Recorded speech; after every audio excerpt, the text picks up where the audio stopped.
All right, guys. Second part that they talk about in chapter 3 are adjusting entries. There are a few categories that they outline that they will be going over for adjusting entries.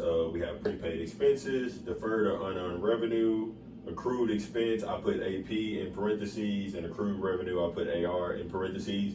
These two I don't even really look at accrual as accruals because most of the times you'll see AP and AR. You don't even really think of it as an accrued expense or an accrued revenue, but that's basically what it is. So to go through a prepaid expense example really quickly, I'll write out the journal entries for this transaction. So we pay 1 year of rent in advance, and it's a total of $60,000. So this is what we would end up doing. First journal entry would be debit prepaid rent.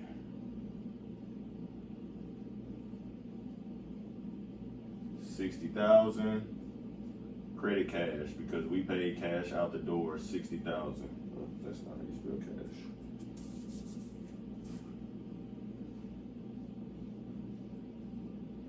$60,000.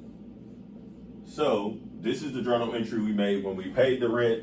However, we have to still amortize this amount of prepaid rent based on each month that we incur the actual rent cost. So like, let's say we paid this at the beginning of January. So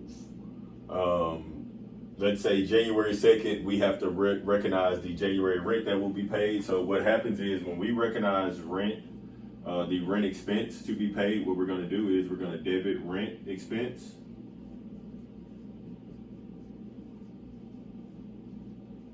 And then we will credit that prepaid rent for $5,000. We basically got $5,000 from $60,000 divided by 12 is $5,000. What we're doing here is we want to recognize this expense in the actual month it incurs, right? So each month we will have to recognize this rent expense, and we would credit this prepaid rent.